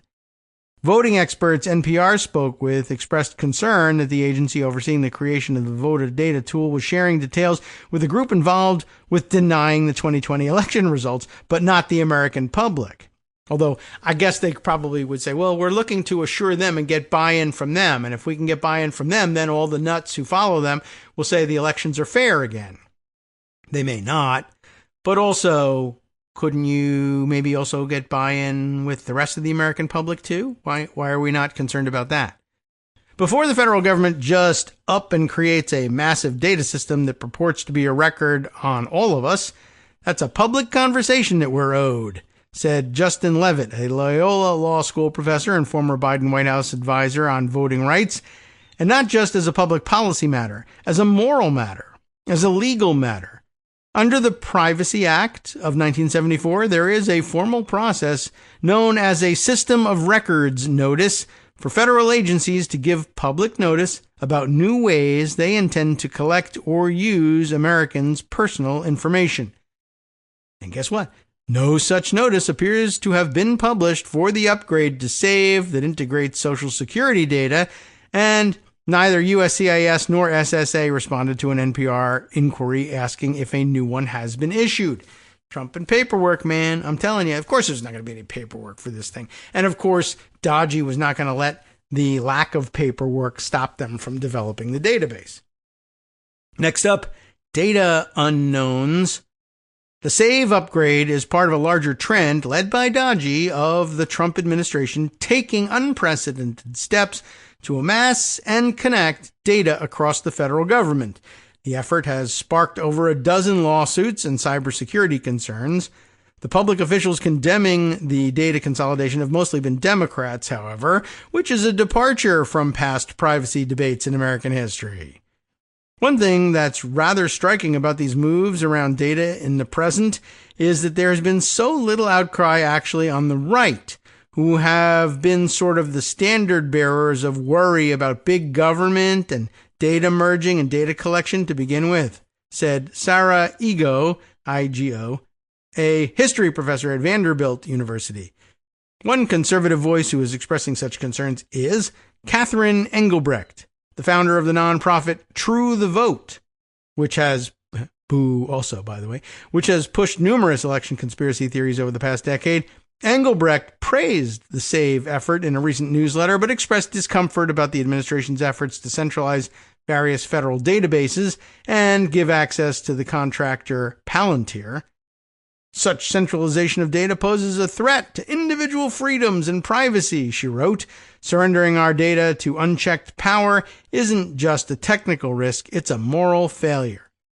Well, all right. One of the biggest questions about about the new SAVE system is what happens to the voter data that states and counties upload to the system, particularly since it is now designed to verify entire state voter rolls. USCIS specifies that it retains records of SAVE queries for 10 years. The agency did not respond to NPR's questions about whether it will keep copies of state voter rolls uploaded to SAVE, or whether it will use information states provide through the system as a basis for criminal or immigration investigations.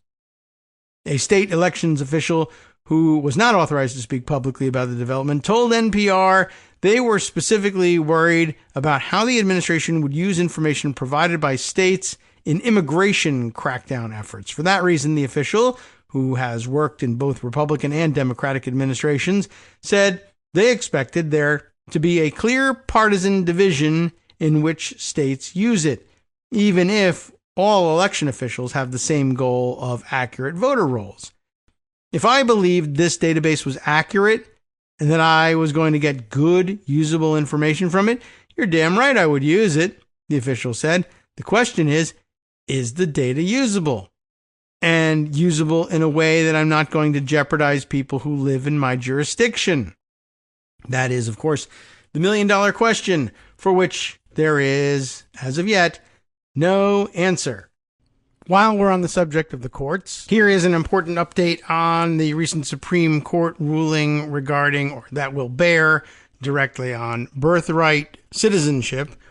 This from the American Prospect's Whitney Curry Wimbish, who writes under the headline, Social Security Offices Brace for Birthright Ruling Fallout. The besieged agency cannot even handle its current workload. Of course, that quite by design. Thanks, DOGE. Thanks, or rather, DOGE and Trump and the Republican Party at large. After last week's Supreme Court ruling, workers expect millions more people seeking help. This a July 1st piece in the American Prospect, as mentioned, and I'm not sure whether this will be a Thursday thing, a Friday thing, a Monday thing, so the last week thing might not necessarily apply if it runs on Monday, but that I think you can figure out for yourselves. Workers at the understaffed Social Security Administration are steeling themselves, S-T-E-E, yes, steeling themselves for millions more people to flood field offices thanks to the Supreme Court's decision last week that will upend, at least temporarily, the constitutional provision allowing for birthright citizenship.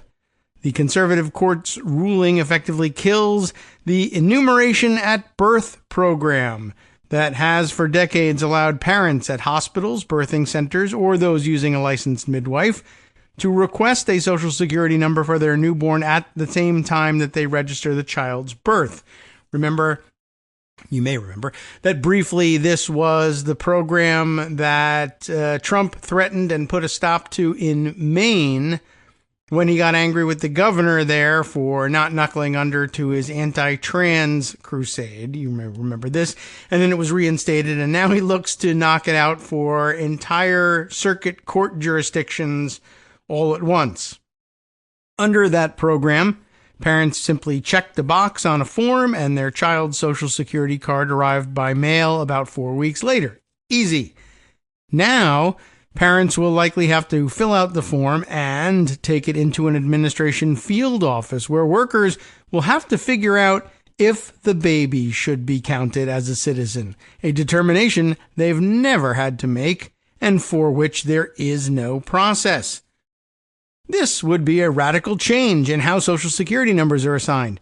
It's not clear at all how this might work, said Kathleen Romig, Director of Social Security and Disability Policy at the Center on Budget and Policy Priorities, adding that Trump officials have given no guidance on how to proceed. They don't care. They hope you can't figure it out. The executive order says agencies have 30 days to develop the guidance, but it's not a 30-day proposition. The Supreme Court's Friday ruling related to the executive order Trump issued on January 20th, the first day of his second term, the Protecting the Meaning and Value of American Citizenship order, that's the title of it, denies citizenship to children born in the U.S. to parents in the country illegally or temporarily, clarifying that when Trump and his Confederates whine about falling birth rates, they mean for white people. As the Prospect's Robert Kuttner writes, The order is an obvious violation of the 14th Amendment's promise that anyone born in the U.S. is a citizen regardless of who their parents are. And again, just want to point out another one of those situations where Trump writes an executive order and everybody says, that's just unconstitutional on its face. That's stupid. He's just grandstanding. And then all of a sudden the Supreme Court's like, actually, we haven't really understood this correctly for 150 years, and we're just going to stand it all on its head. He's right, everybody. You've all been wrong. Yes, now you understand that concept. Immigrant rights advocates and 22 states sued. No word about whether or not the baby factories at the Sunny Isles condominiums in Florida, where all of the Russian mobsters buy their condos in order to give their kids American citizenship, whether they're bothered by this or they just figure they'll just buy the citizenship in Bitcoin. But immigrant rights advocates in 22 states sued. Federal district court judges in Massachusetts, Maryland, and Washington issued nationwide injunctions that barred enforcement of the order across the country, which is, of course, the only way it ever made any sense at all to enforce it one way or the other. Whether he was right or whether he was wrong, it should apply wherever you're born in the United States, not based on which circuit court's jurisdiction you were born in and whether or not they've taken up such a case in the past. But that's what we're going to get, and that's what the Social Security Administration folks are going to have to deal with. The Department of Justice argued that the Supreme Court should overturn the injunctions, and the court agreed 6-3 along party lines. Writing for the majority, conservative Justice Amy Coney Barrett said the judges should only grant relief to the parties who brought the suit and nobody else. The ruling allows Trump's order to take effect in states that lack an injunction, which is the majority of them, and will carve up the United States into a nation with varying citizenship laws, what Romig calls an administrative nightmare. Even for native-born U.S. citizens, I don't know how it's going to go down. But this has the potential to wreak havoc for all new parents and all new babies, she said. What do you do if your child is, well, God forbid, the product of rape or a one-night stand, which God, that probably should not be bothered to forbid, and that's really up to you. And you don't know who the father is, let's say, but you need their citizenship record to ensure your child is a legal resident. Or what if the baby's mom is unlawfully present in the U.S., but the father is lawfully present? Those are the kinds of unanswered questions nobody has worked out yet, says Nancy Altman, president of Social Security Works and a member of the bipartisan Social Security Advisory Board. She told the Prospect that the only way to make ending enumeration at birth in some states workable is to end it everywhere. Yeah, that's the reality. Win or lose, it should be the same every place. The other thing I think that they may have to deal with is, suppose your child is born in a jurisdiction where there is no injunction against the executive order in place, but you're hoping to claim birthright citizenship for the child regardless of the citizenship status of the parents. And you're very crafty. And let's say you decide to go to a field office where there is an injunction in place from a lower court or a circuit court that's upheld it, and say, the child was born here. Or maybe you don't. Maybe you just say, the child was born in wherever, but I'm filing here. Do we have birthright citizenship by virtue of the still existing injunction against the executive order? Does it have to be that the child was born in that jurisdiction? Can we just say that? What if I get a midwife who's willing to tell the court that they assisted with the birth there? Would that work? I don't know. You're going to have all sorts of nightmares. But even without those problems, if you're trying to figure out whether or not you can get citizenship based on whether or not there's an injunction in your district, you're going to have problems. So where we left off, Nancy Altman had said the only way to make ending the enumeration at birth program in some states workable is to end it everywhere. But if you do that, then you've got these already overwhelmed field offices getting a ton more people coming in, she said. Plus, they'll have to contend with the additional and unprecedented task of deciding who is and isn't a citizen. The administrative nightmare comes as Trump has already sought to crush the agency through a significant workforce reduction, despite it already operating at a 40-year staffing low, as the Prospect's David Dayen has reported. The regime must cut another 3,000 workers to reach its goal of no more than 50,000 workers. Why is that the goal? I don't know. To administer benefits for more than 73 million Americans, said American Federation of Government Employees Social Security Council 220 President Jessica Lapointe in an interview. We're basically herding the public through like cattle, and then we don't get the back-end processing time to make sure the applications are processed accurately, said Lapointe, who had been a bilingual claims specialist since 2009, before her election as president in 2022. It's lots of stress for the workers and long service days for the American people. There were 3.6 million births in the U.S. in 2024, according to the National Center for Health Statistics. If all of those parents had to visit a Social Security field office to get their child a working Social Security number, it would represent a roughly 8.4% increase above the approximately 43 million field office visits in 2023. And that would be on top of the nearly 2 million extra visits required by SSA's revised policy prohibiting beneficiaries to make changes to bank information by phone. This comes at a time when thousands of field office employees across the country have been either laid off or took buyouts, causing reductions at 40 offices of up to a quarter of total staff, Lapointe said. In some instances, field offices are down to just a handful of workers, she said. One office in Michigan closed because its lone worker took the Trump buyout offer. Now, everyone who would normally go there must drive 2 hours away to the next closest field office. Millions more people needing to visit field offices once enumeration at birth ends is an example of what happens every time there's a change to processes at SSA, Lapointe said. The new policy for direct deposit changes sent 25,732 more visitors to field offices in just 1 week, which sums to about 1.3 million a year. These are backdoor cuts, as she puts it, to Social Security that cause severe service delays, Lapointe said, adding that 30,000 people died before they received their benefits last year. Even before the Trump administration, it was hard to fill open positions and retain workers, Lapointe told the Prospect, adding that when we do get hires, they don't stick around. The administration has come in last on the Partnership for Public Services Best Places to Work in the federal government ranking. The job is so overwhelmingly stressful that as of 2022, 8% of Social Security Administration employees knew a colleague who had killed themselves because of work-related stress, according to a survey the union conducted. Holy cow. Lapointe's longtime friend and coworker was one of the people who killed herself because of work stress after the administration refused to accommodate her request to move to part-time work, she said. The experience is what prompted Lapointe to run for president. Social Security workers are killing themselves, Lapointe said. We've just been really struggling.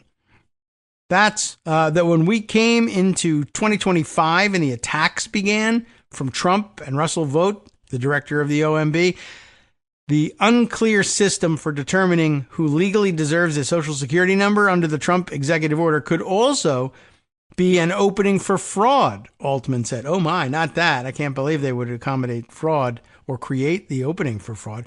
Like when scammers target people by claiming their child is no longer a citizen, just like they exploited the Trump administration's decision barring bank transfer information by phone. Field offices were swamped with people trying to prove that they should get their benefits, and there were a lot of scams where fraudsters were claiming to be Social Security administrators, saying, "Prove to us that you should legitimately get your benefits."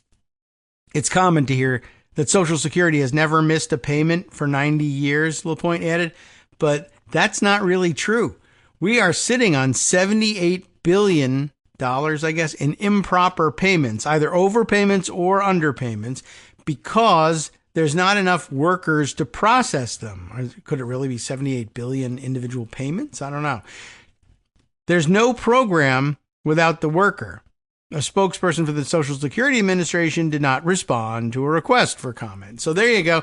That too, something else to look forward to. They're already overwhelmed. Things are getting worse because the policies are changing and because they're firing and or forcing retirement for thousands of Social Security workers all across the country. And now on top of that, they're also going to say that everybody who has a child born in the United States has to make a visit in person to one of these offices.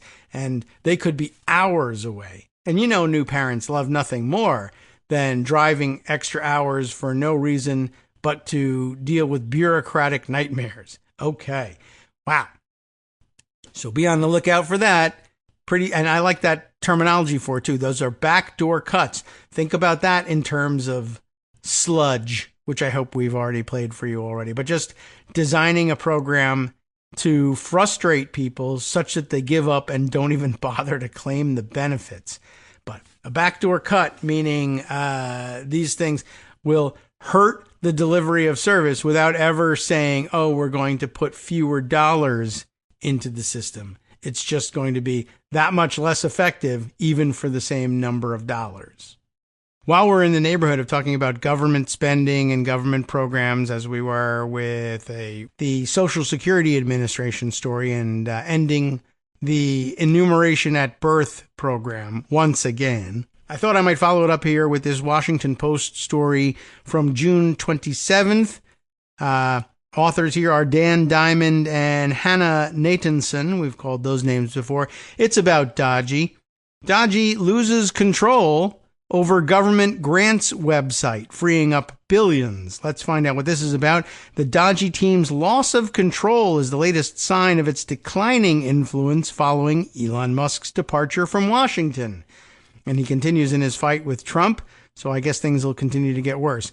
For a while there, we lost track of whether or not Big Balls was or wasn't still working for the government, which I attribute to the diminishment in influence inside Washington and inside the administration of the DOGE program.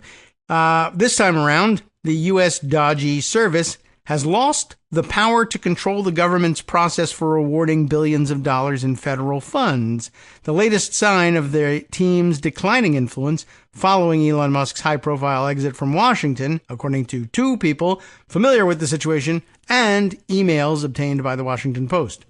3 months ago, DOGE employees wrested control of a key federal grants website, grants.gov, which serves as a clearinghouse for more than $500 billion in annual awards, the Post reported. It was really sort of an evil genius way of taking control of government spending. For most of the program's existence, federal agencies, including the Defense Department, posted their funding opportunities directly to the site, where thousands of outside organizations could see and apply for them until April, when DOGE staffers changed the website's permissions to give themselves power to review and approve all grants across the government, with the idea in mind being basically, we won't review or approve any of them, and thereby cut back on government spending, just leaving people hanging instead.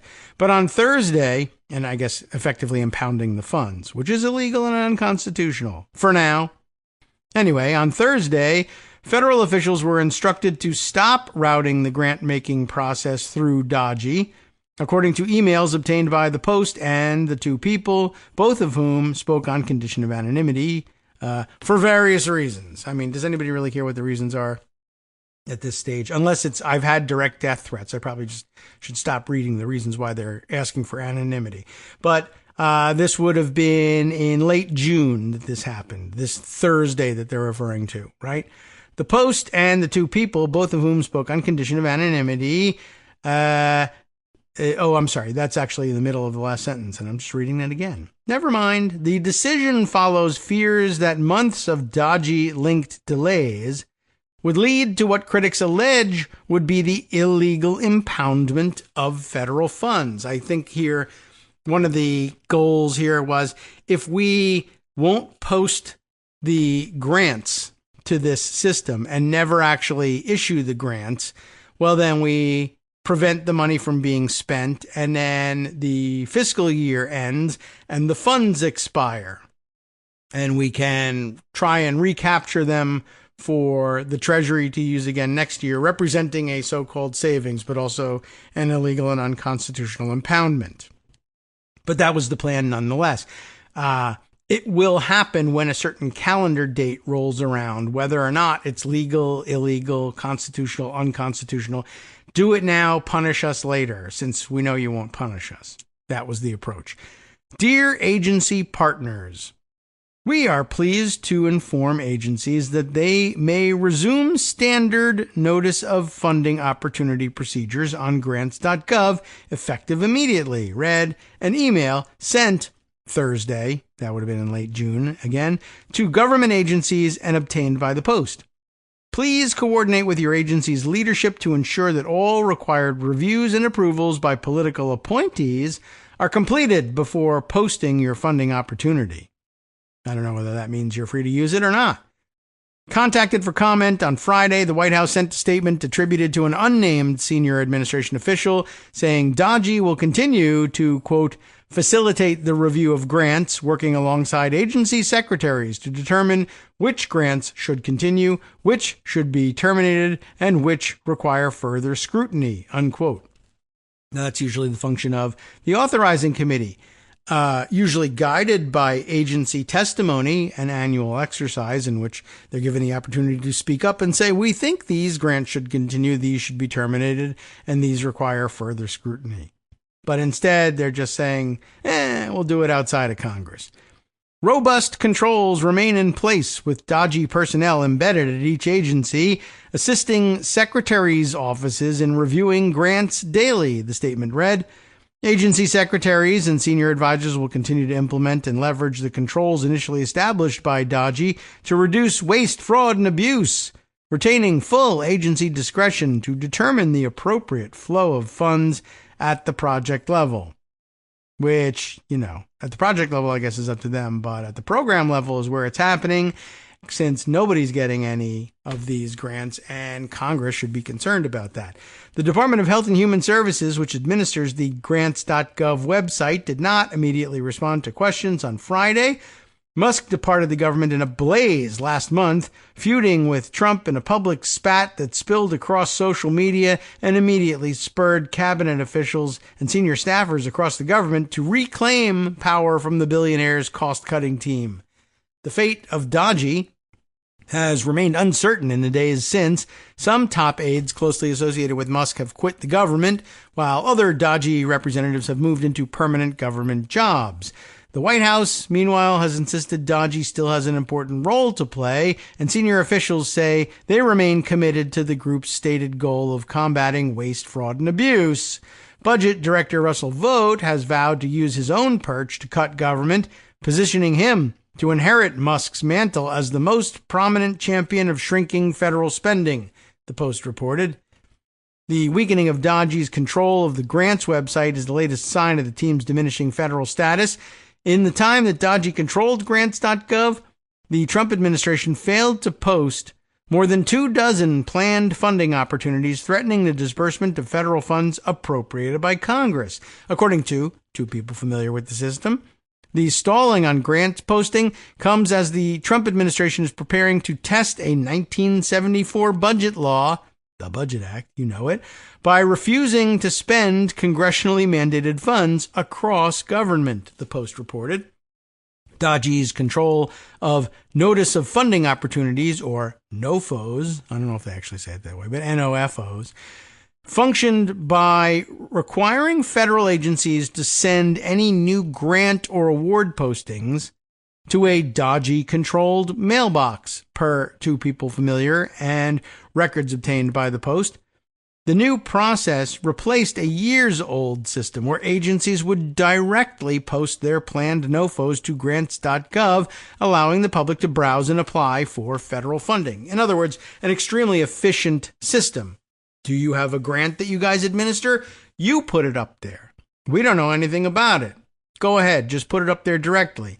The government efficiency guide said, no, email every grant in the federal government to this mailbox, and we'll, assign some people to read them and decide what to do. And then if they like them, I guess they'll post them? Efficiency. At least 30 funding opportunities piled up and languished in the DOGE-controlled mailbox, the two people said. They actually didn't, intend to read or approve any of them. They just figured the longer they let them sit there, the closer they get to having the funds expire and they could claim them as savings. Among the delayed funding opportunities, one planned $8 million grant focused on resources to support Holocaust survivors. There was a planned $6 million grant focused on supporting health workers who care for patients with Alzheimer's disease. Like, who cares about any of that, right? A planned $1.6 million grant to support dementia care for Native Americans, and 3 grants encompassing about $7 million in funding to support fall prevention in older adults. Just let everybody die, whatever. Some of the delayed funding opportunities were initially projected to be posted in March and April. It is unclear if those can still be salvaged. If the funding opportunities are not posted quickly, it will be too late to choose grantees, and the funds will effectively expire within the fiscal year, said current and former federal officials. And don't forget, the fiscal year ends at the end of September. Why does it cause such problems if they haven't posted them in March or April?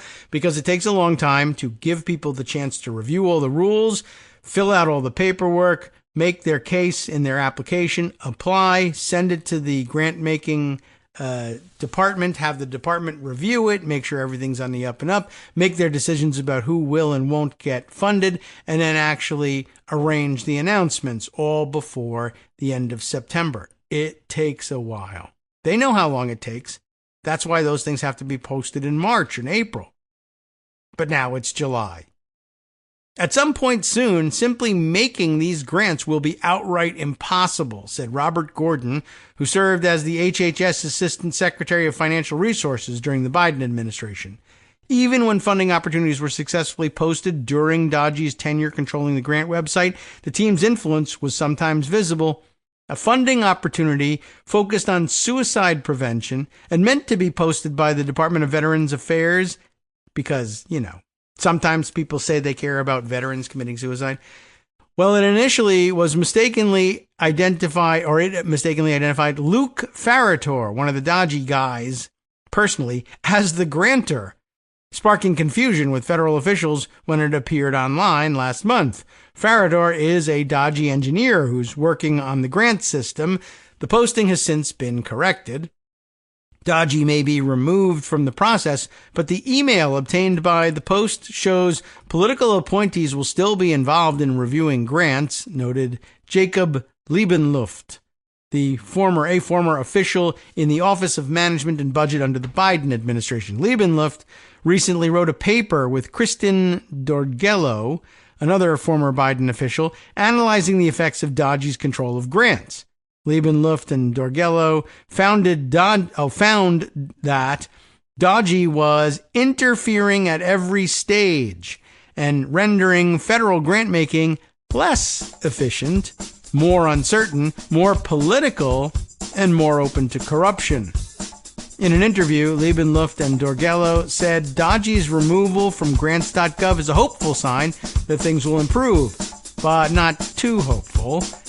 I anticipate we'll continue to see efforts to interfere with the standard grant-making process, Liebenluft said, partly in reference to the required approval from political appointees. Part of the real, value of the federal grants process, I'll just interject at this point, even though we're almost done with the article, is that it's meant to be done apolitically. It's meant to be done on the merits of the applications and without regard to whose district it's going to be in. That's why you see federal grants being made all the time to Republican districts, even as they oppose the program that's making the grants. They happily accept the checks, of course. But if DOGE doesn't want to approve any of these things, and when it does approve them, it approves them on a political basis, that undoes everything. What that means for grantees, to put it mildly, how Dorgello puts it, is confusion. New layers and burdens and delays inside the funding opportunity posting process. Oh, absolutely. Certainly confusion in the posting process and just outright corruption in the grant awarding process, too. From netrootsradio.com, you have been listening to Kagro in the Morning with David Waldman. That wraps up our Thursday offering of pre-recorded material for you here this July 3rd. We'll be back live next week on Tuesday. And for now, Justice Putnam takes it away and keeps you company on the West Coast Cookbook and Speakeasy next, right here on Netroots Radio.